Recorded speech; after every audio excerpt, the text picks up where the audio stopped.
Hello, folks. This is your African diaspora teacher coming from a sunny city here in the U.S. It's a beautiful day today, very nice and warm and mild and breezy. Um, uh, let, let's have a conversation, and the conversation is gonna be on two folds. Yesterday was African Day, and then I don't know how we celebrated in other African nations, but it was something else in South Africa, with the South Africans calling on France. They came in huge crowd, called by CIC Commander-in-Chief Julius Malema of the EFF political party in South Africa. It was gladly, it kind of gladdened my heart for a new generation of Africans telling France it's a new day. They marched and occupied the French embassy, and I think this should be the new way out to tell these criminals, that it's not gonna be a walk in the park with Africa anymore. They had their way for hundred and something years as a colonizers, and triple back and keep having their way for the past 60 years. How old is Egypt, or how old is Ghana now? So France has been in the news all this time being a criminal, a thug, a thief in our pockets. And then a whole lot of our politicians and leaders kept quiet because France will come after you, assassinate you, to show as a example for other leaders. So everybody has been, shut down, for the fear of their lives, for what they did to Sankara, what they did to Olympio, what they did to Lumumba, for what they did to a host of other leaders who stood up to France. But in this generation, it's a new day. We're gonna be calling out France, whether our countries like it or not, whether our present leaders who are in a pocket of France like it or not. And that's why I'm so saddened that the same thing didn't happen in Ghana, because France is in Ghana trying to convince our people that, hey, you've been surrounded by trois francophones, the État du francophone, blah, blah, blah, blah, blah. So our people think, we got to speak French, or we got to be in a francophone fraternity just to get by, because that's what France has been pressing on our leaders on both sides of the political line, whether it's NDC or NPP. France has been there, trying to influence us to be francophone, and lo and behold, this government now, the current government, took Ghana to francophoning. Okay. And that is why Ghanaians, the youth that have been voicing their concern about the conditions in Ghana, had been failing, because you can shout and complain and demonstrate against any sitting government, but what we missing is the government has been in the pocket of France, especially in France. France is the one that America has been giving the cash blanche, the white paper or the baton to hold us down. Okay, so anytime America want to know what's going on in West Africa or in Africa, especially in West Africa, they go to the French and they compare their notes. So France has been the bully representing the imperialist in Africa, especially in West Africa. So young people, in the name of in organizations such as the Common Sense Family, freedom fighters, Fix the Nation, and a host of others, Free Mind, Chairman Free Mind, I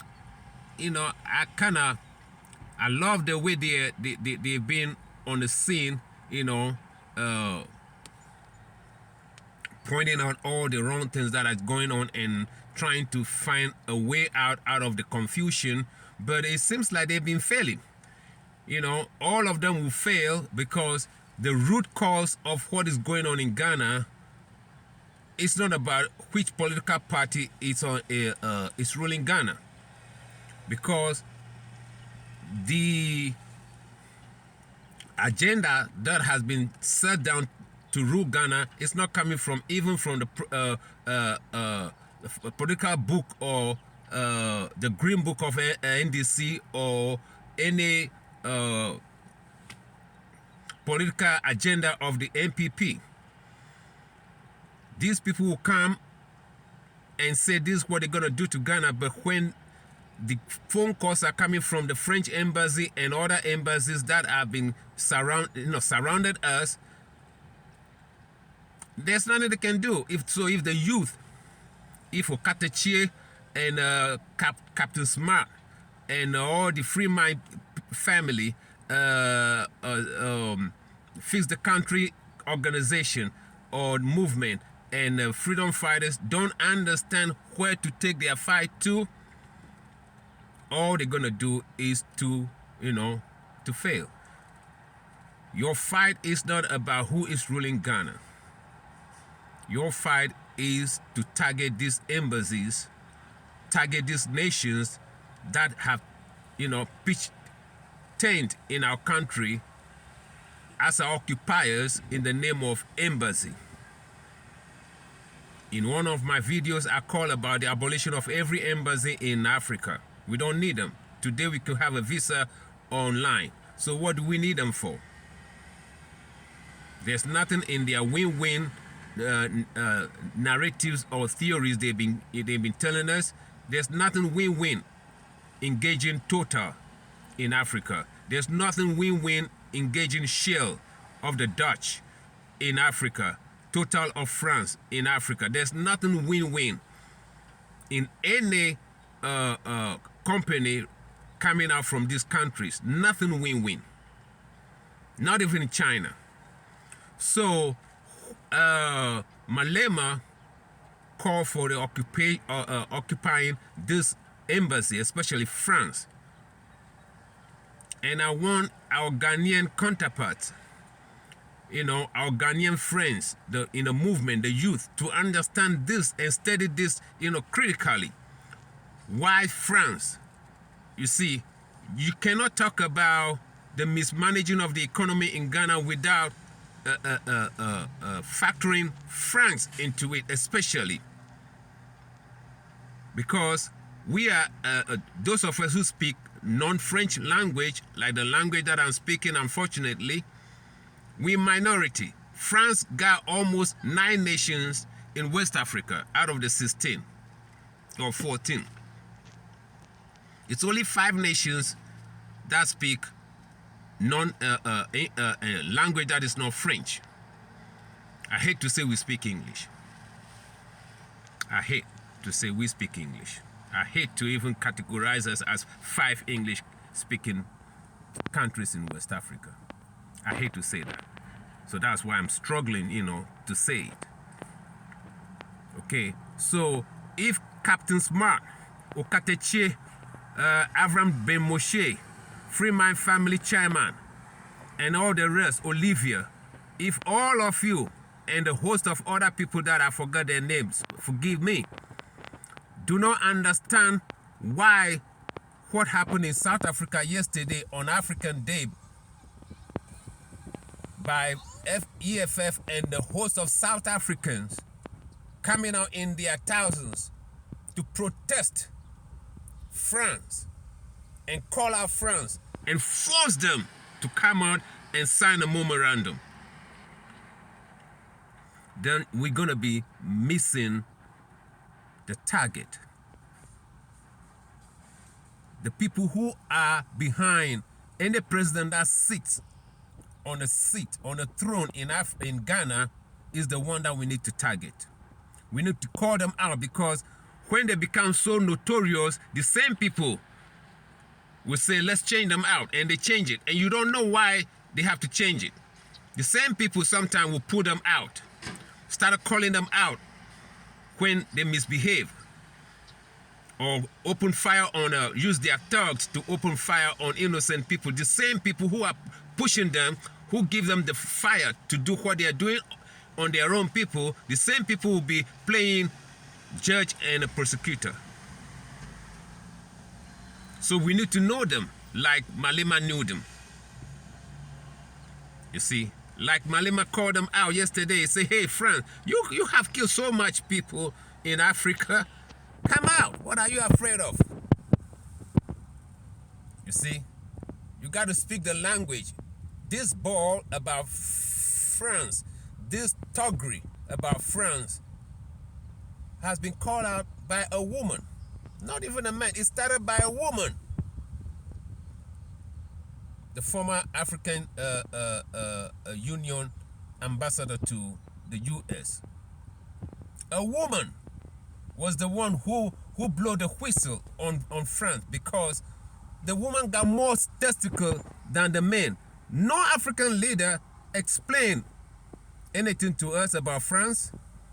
A lot of people blame Kwame Nkrumah for giving our quote unquote our money, 10 million pounds, to Guinea. And a lot of people have been blaming Kwame Nkrumah sometime on both sides of the political divide in Ghana, because they don't understand why Kwame Nkrumah did that. The reason is France took everything that they invested, they so-called invested in Guinea. Pull out electric lines, pour concrete in mines. You know how hard it is to put to dig a mine full of concrete. You know, took out all the furniture that they brought from France. They said when we came to Africa, when they came to Guinea, Guinea was dark. Forgetting that the little investment that they put over, the little infrastructure that they put over there was done by African labor for nothing. And the money came out from, was a fraction of what they pulled out of Guinea. But they say, you know, that is blackmailing.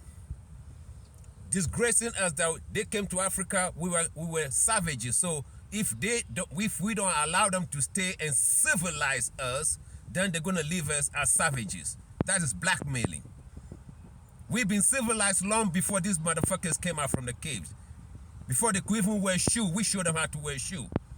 But a lot of you will quickly say, if they haven't been for the colonizers, we will never have education. A lot of you on Ghana Web will argue that if we hadn't, when we say these people should leave, then why are we speaking their language, as if we don't have a language? We were forced to speak this language. We were whipped out of our language, but God so good, we still keep our languages.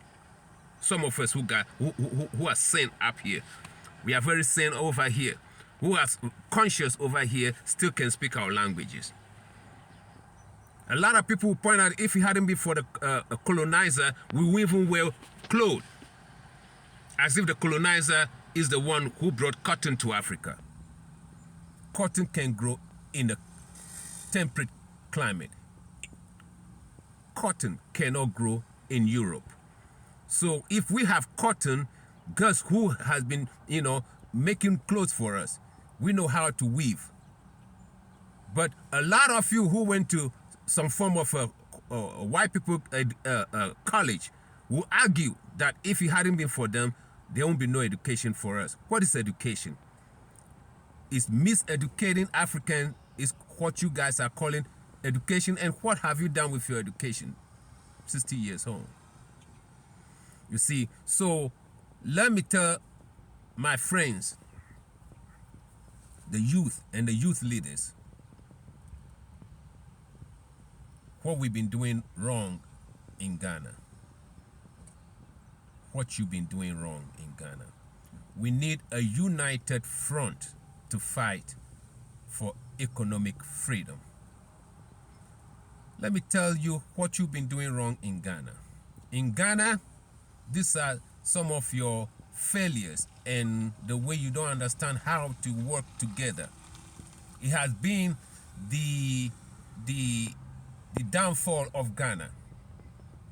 Okay, Ghana's downfall is all about not working together. Let me give you some of the examples why everything is failing in Ghana. You came out with some movie making institution, or Ghanaians come together to put up a movie, cinema making institution. Before Hollywood, Nollywood, or Nigerian movie industry, there was NAFTA in Ghana, okay, in the 70s, when Nigerians were making their movies and Ghanaians were making their movie under NAFTA, or whatever they call it, National Film Institute.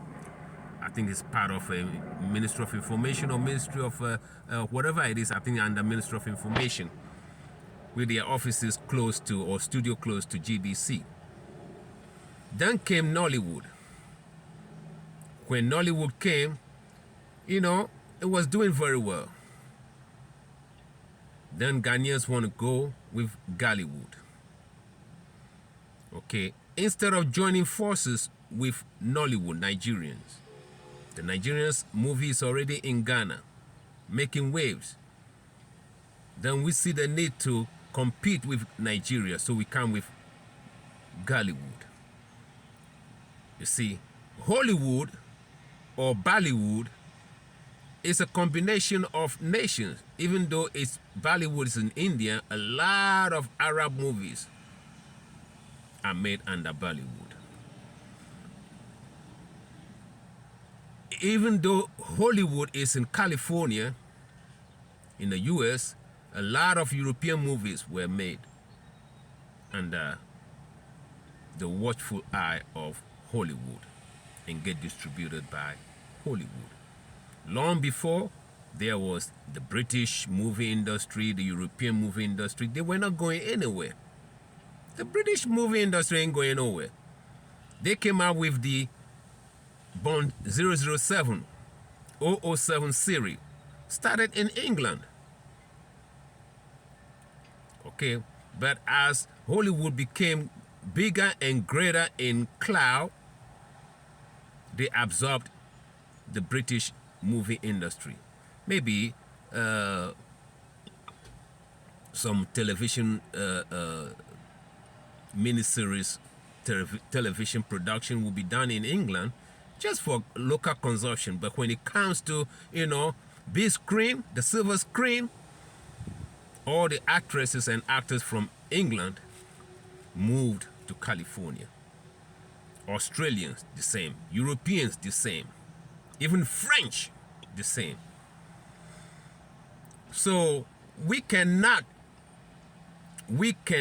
Africa cannot reinvent the wheel. How are you going to make it? A square? And that's what we've been trying to do. Nigeria is a big market. 200 million people. Lagos alone is almost like 3/5 of the whole population of Ghana. Lagos, the population of Lagos is almost 20 million people.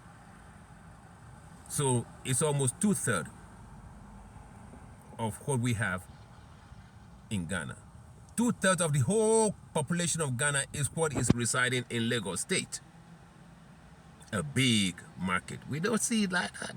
We want to, all the time, we want to give a challenge, a competition to Nigeria. Yeah, you know, we may have our jollof rice competition, our blaster and green eagle competition, but certain things, leave the competition alone and join forces. The Nigerian music industry, the same thing. We came up with, Americans came up with hip hop. Everybody that rapped from America to China called their genre hip hop. Everybody. Latin America, hip hop. Guess what we want to do in Ghana? We want to go the Jamaican way. We want to have our own reggae. We want to have our own rap genre. We call it hip life. You see, hip life. Everybody else which copied from the hip hop culture, call it hip hop. After all, it all came from Africa. The griot.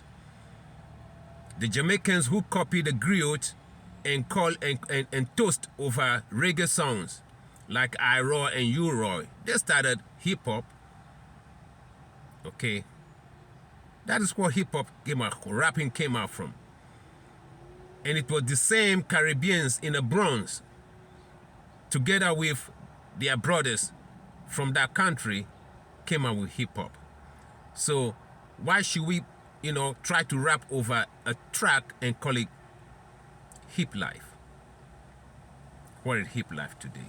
What is Gollywood today? And within Ghana, my Ghanaians, my brothers, listen to me, man. We need a united front to come out of this economical mess that they try to put us in. A united force. You see, we all have our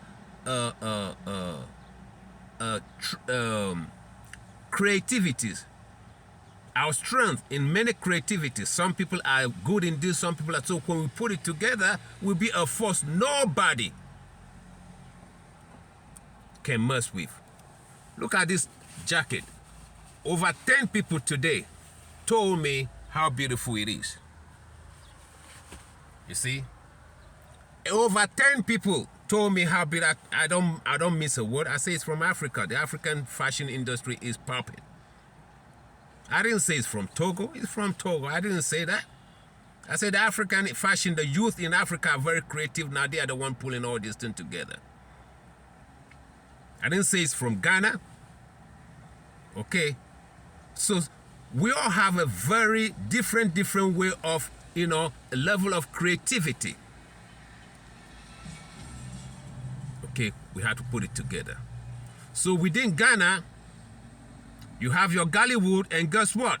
The dominant culture feels like if we can, if we can come out of Gollywood and give us another name to ourselves, we could control the market. So they created Kumewu out of Gollywood. They want to use the local language, which has nothing to, I have no, because that's how it will. You have an incoming call. Call ended. That is how it got to be. You got to communicate in a local language so that people can understand you. You have an incoming call. Okay. Okay. So Kumewu came out of Gollywood and all had failed. Now they have to use the dominant language in Ghana as a subtitle, not subtitle, as a spoken word over Indian movies, soft operas, which have no relevance in the Ghanaian culture. When Kumewu failed, they used Twi over Asian soap opera.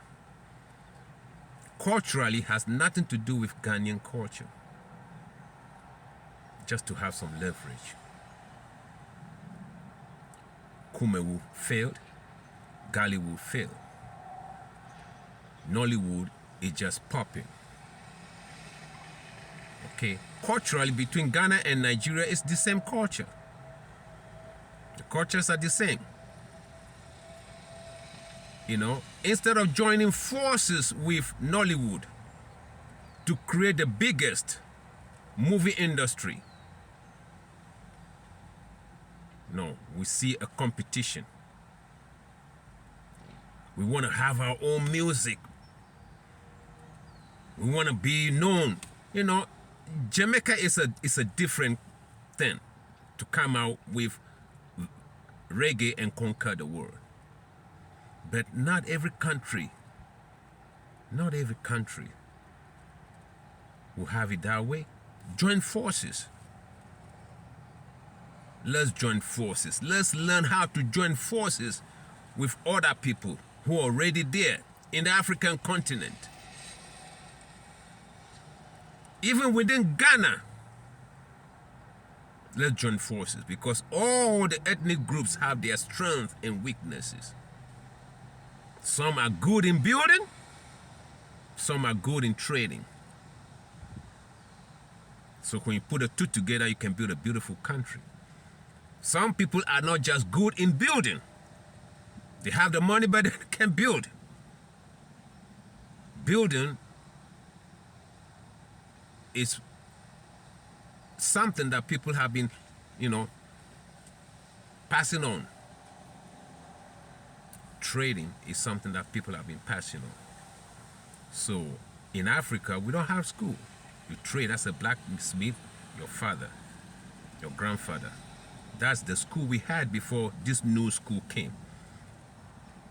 When masons have to send their children to school to become lawyers. Blacksmiths have to send their sons and daughters to school, the European school, to become a teacher. So the trade of blacksmithing gone. Goldsmiths have to send their children to this new school to become a nurse, a doctor. So the goldsmithing trade from time immemorial has the end of it. Okay, yesterday was African Day. The economic freedom fighter came out just around 2013 or 14, and today see them in South Africa. See the power that they are wielding in South Africa and beyond South Africa. But when it came, and we got influenced through them, when it came for a group of youth who saw the EFF as a influencer, as an inspiration, guess the name we call it in Ghana? Freedom fighters. What freedom are you fighting for? Freedom fighters. Meanwhile, in Liberia, they have EFF Liberia. In Congo, they have an EFF Congo. In Zimbabwe, they have the EFF Zimbabwe. What are we fighting for? Sorry about that. What we're fighting for is economic. Economy is the bedrock of our situation. What we are fighting for is not political. You have an incoming call. You see? It's not political. But in Ghana, it seems like we're fighting for political power. Then when the youth, you have it, as one guy said on Mami Grace, when you have your political power, you don't know what you do with it, because you don't know the root causes of why your countries are failing.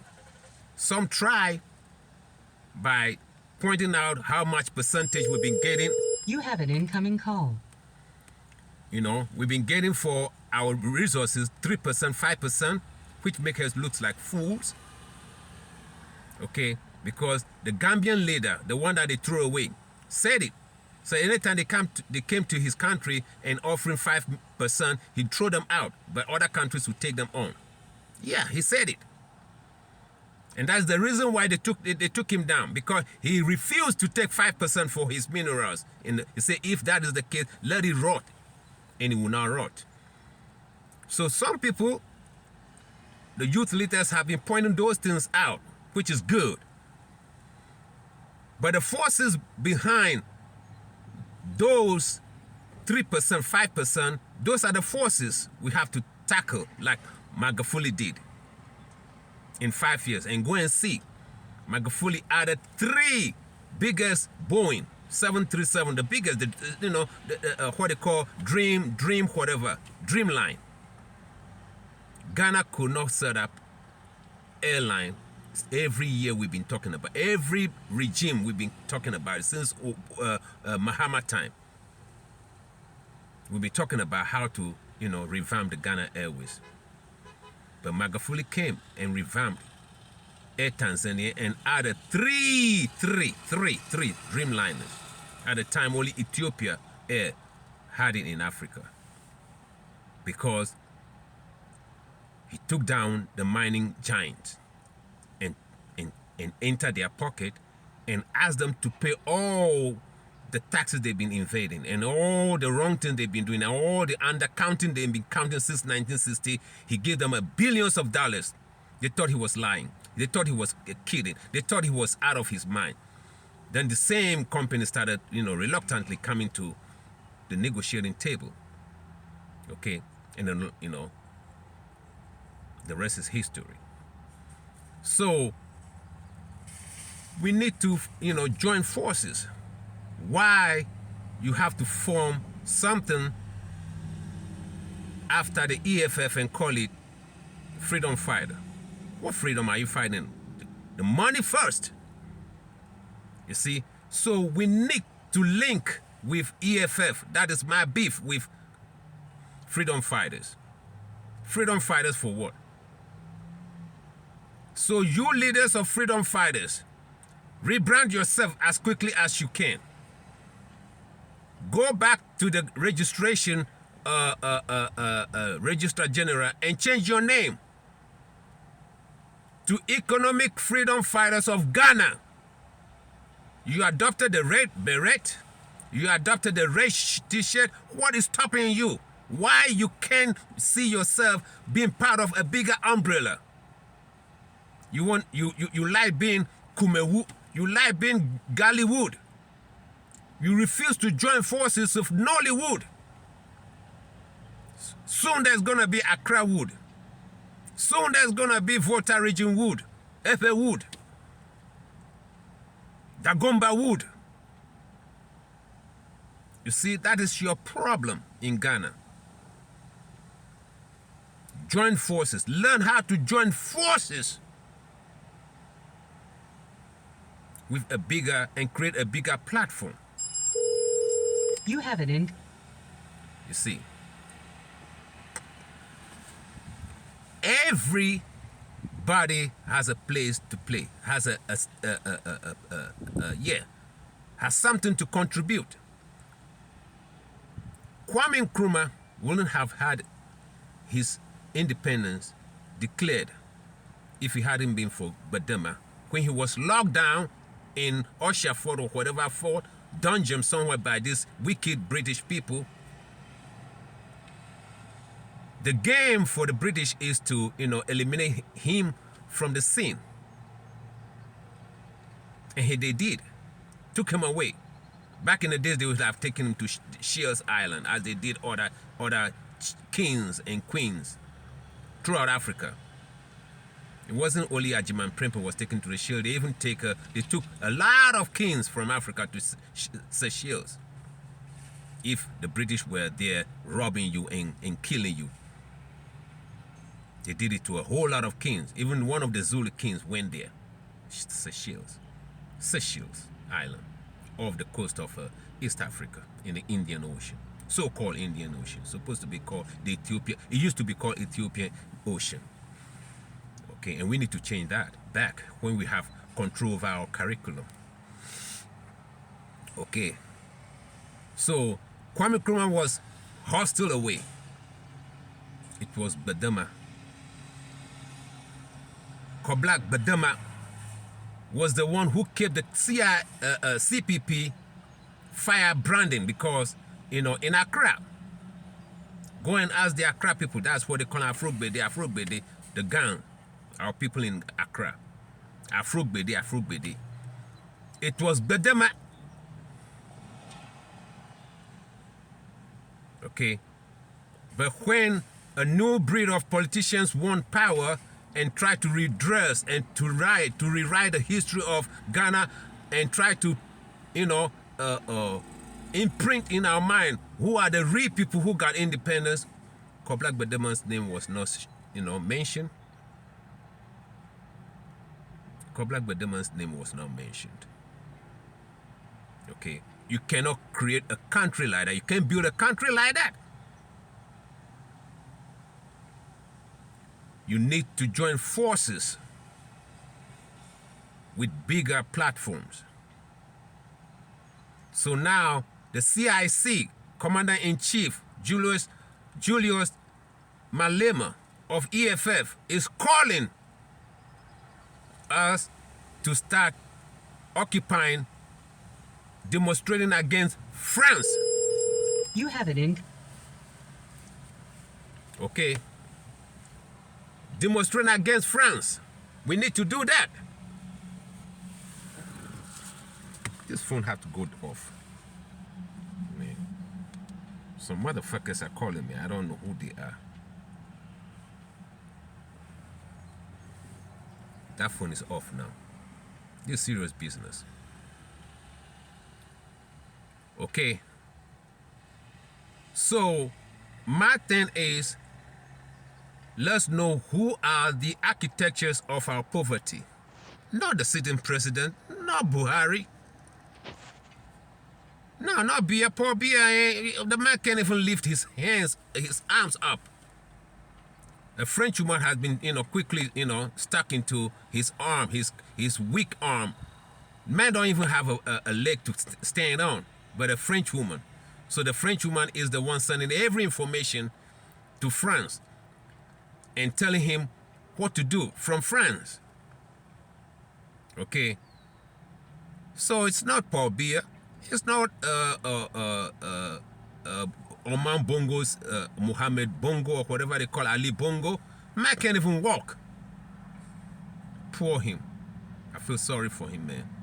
Ali Bongo, I feel sorry for you. So not this, all these people who are leading us, they are not the architecture of our poverty. France. In West Africa. France. France. It's France that the CIA called, the American embassy called, and find out how the temperature is in West Africa. Because America is busy with South America. Okay. So France has been the caretaker who manipulates its way in Nigeria, in Togo, in Benin, everywhere, whether they are Lusophone or Anglophone or Fifiphone, France is the one, the master architect on the ground, spreading its testicles, asking us to speak French on top of the English that we cannot even speak. That's why nobody will speak French in Ghana, because Ghanaians, we don't even understand English. You can't even speak English. I have problems speaking English. I don't want to speak it. And most Ghanaians have a thick tongue when it comes to English. And now France gave us 2 million in the beginning of Nana Akufo-Addo's presidency. France gave us 2 million to train teachers. How many teachers we train? That money, France, that money, the chopper. Okay. We can't speak French. We won't speak French. What can we speak? Local languages with the Dagombas in Burkina Faso, the Akans with Ivory Coast, the Eves with Togo and Benin and part of Nigeria. That's what we got to encourage. Yeah, that is what we got to encourage. The languages are there already. Speak Ewe from Volta region right up to Badagry. And speak Akan from, Eastern region right up to Côte d'Ivoire. Nzima is over there to across the border to Ivory Coast, Côte d'Ivoire. Okay, Mushi is on the northern part. The languages are there.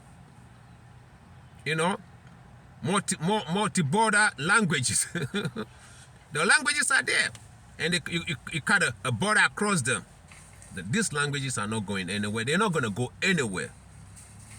And as the CIC asks us, we have to, instead of French, we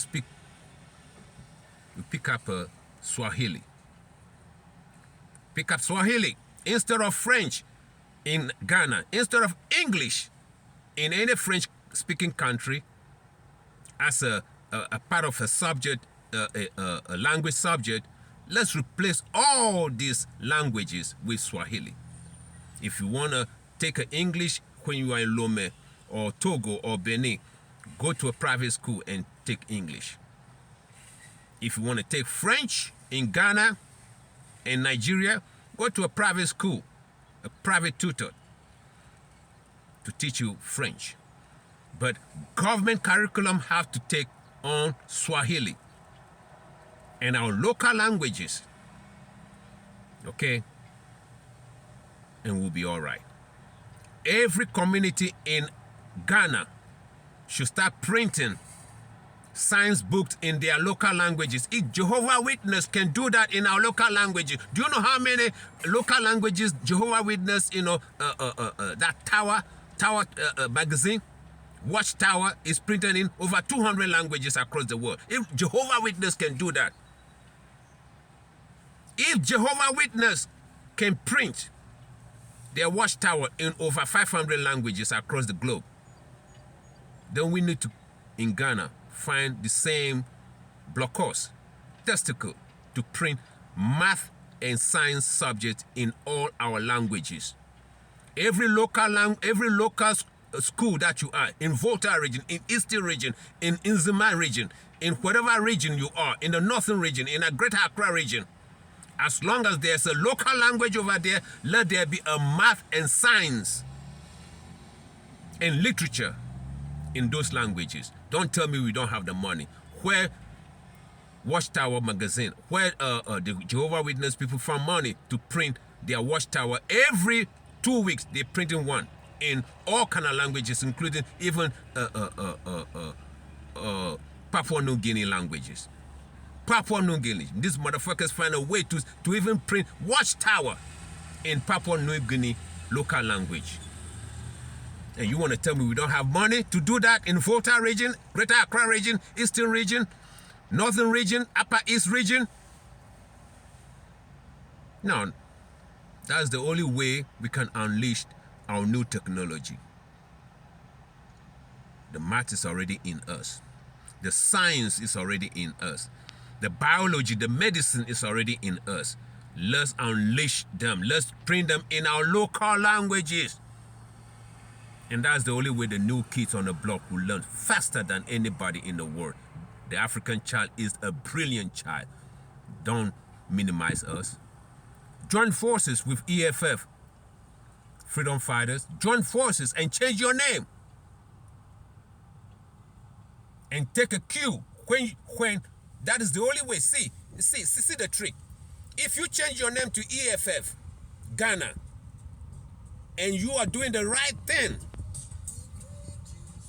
in Ghana, anytime they arrest you, like last time they manhandled you all in the parliament, South African EFF, Liberian EFF will come to your aid. The Congo EFF DRC will come to your aid. That is the trick. You don't know. Just as if Ghanaian actors want to join forces with Nollywood. Nollywood won't direct the investment. You see how easy it is? It's so easy. So stop being a lone wolf in a world that is coming together. And only us see the need not to come together. So this is special to the youth leaders. Fix the country. Freedom fighters, I want your name to be changed to Economic Freedom Fighters of Ghana.